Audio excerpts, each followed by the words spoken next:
Hey, what's up everybody? It's pre-video Salvaje here. You know, I always like to get straight to the point on my videos, as you guys know. I never waste people's time. So when I waste people's times at the beginning of the video, it's for a good reason. Look, I'm going to teach you guys how to carry with soldiers in this video. I'm so proud of this video. I taught you guys so much, and I did it all in 6 minutes. Just because that's how much I appreciate you guys' time. So I would really appreciate if you guys would appreciate my work ethic, you know, and the fact that I always try to get as most information as possible in the least amount of time as possible so that you guys don't have to waste 10 minutes of your life, all right, by dropping the video a like. You know what I mean? Like, go down there in the comment sections, you know, go drop it a like and share this video with your friends, because it's something that I never really talk about, right? But it's also something that not a lot of people really see and a lot of people take for granted, right? Like, every Save the World video out there is 10+ minutes, and sometimes it's just like basic shit, and it's not as informational as mine. I'm not saying other videos out there are trash. I'm just saying that I consider your time, and maybe you should consider my work ethic, and if you feel like it, you should drop the video a like. Just saying. What's up, y'all? It's your boy Salvaje. So a while ago I made a video called how to carry with constructors. It was really awesome, really in depth, and it was with Mega Base Kyle, a hero that doesn't really get much play but can definitely be the difference between losing or winning a match. So today I'm going to be teaching you guys how to carry with soldiers. I'm going to focus on this AoE shotgun build that revolves around shrapnel headhunter. Why am I using shrapnel headhunter instead of using buckshot raptor, which is going to be increasing the critical damage of my shotguns? Well, it's just really simple. I rather have more consistent damage than a lot of damage from time to time that isn't really going to be necessary, because my consistent damage is going to be melting things just as quickly. So for my team perk, I like to go with preemptive strike, just so that I can get more damage against full health targets, which means that my chances of killing the full health targets are going to be way easier. As you guys know, I do like my shockwave cooldown reduced, so that's why I'm using the shock trooper renegade hero. Shockwave is just really good against refrigerator husk. It's really good when you get surrounded. It's really good if you for some reason fall from a really high distance and you don't want to take fall damage. You just activate shockwave before you land and you're Gucci. I have survivalist Jonesy as well, so that I can regenerate health over time, because it is an AoE build and I do need to stay alive. I have buckshot raptor obviously for the critical damage, and of course I have locked and loaded. After reloading, my weapon damage increases by 15% for 5 seconds, and I'm going to be reloading a lot. And of course I have intergalactic Ken, which basically makes it so that all of my energy eliminations are going to give me 8.5% of missing shields. And guess what? That's right. All of my eliminations are going to be energy eliminations. I'm not going to be able to die. I'm always going to be doing massive AoE damage. And with that said, let's get straight into the loadout that I pretty much used to make that happen. Alright, so the primary weapon, Pulsar 9000. As you guys are seeing in the background, I like to use the Pulsar 9000 always when I'm surrounded by a ton of husks.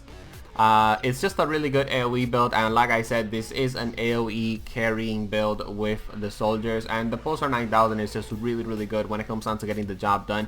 And it also does massive amounts of damage. As you guys can see, 100,000 damage per shot, and that shot is going to be hitting multiple targets. I'm going to be completely melting smashers extremely quickly as well, so if I need to do that with the Pulsar 9000, that's pretty Gucci. I have maximum reload speed because I do have the locked and loaded team perk, which means that sometimes what I'm going to do, as you guys are going to see in the gameplay in the background, is sometimes I just like to go into the storm, right? And I just like to use the Pulsar 9000 and constantly reload it, which means that I'm going to be getting that 15% extra damage non-stop. I'm going to be getting healed a lot because of Survivalist Jonesy, and I'm also going to be getting shields a lot because of Intergalactic Ken. So this loadout is pretty much unstoppable when it comes down to camping in spawns, doing a lot of AoE damage, and most importantly, being able to stay alive. Alright, if you don't stay alive, well, you're not going to be able to do any damage. Okay, Staccato Shotto. This is my secondary shotgun that I like to use for AoE. These are the perks that I'm running with it. You could put the energy element on this thing. You should definitely put it. Obviously, that's what Intergalactic Ken is for. But I just didn't really put it because I forgot.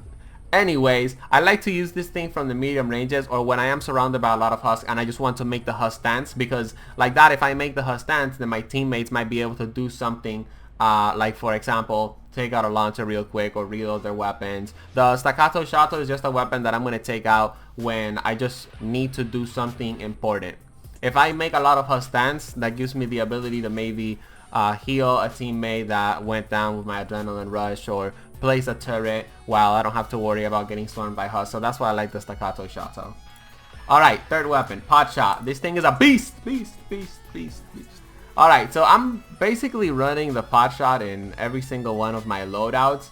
And the crazy thing is, I still haven't even perked up this thing. Like, these aren't even the perks that I plan to run with my potshot. Alright, I don't want to have a fire rate perk on this thing, but if there is one perk that I do want to have, is the reload speed perk. This is an absolute must. Alright, usually what I like to do with the potshot is I like to fire it, and then I like to reload it, and then I like to fire it, and then I like to reload it, because like that, if I do need that second shot, that, you know, you get 2 shots for the potshot. If I need that second shot with the potshot, I know I'm going to be able to land it 100%, or I know I can rely on that other shot if necessary, if I'm getting really overwhelmed. I like to pull out the potshot when I'm being overwhelmed by a lot of husks.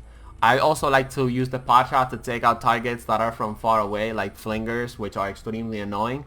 And obviously, when it comes down to mist monsters, the potshot is also extremely overpowered, guys. If you have not leveled up the potshot and you have not gotten it to like full legendary perks, I absolutely recommend that you guys do.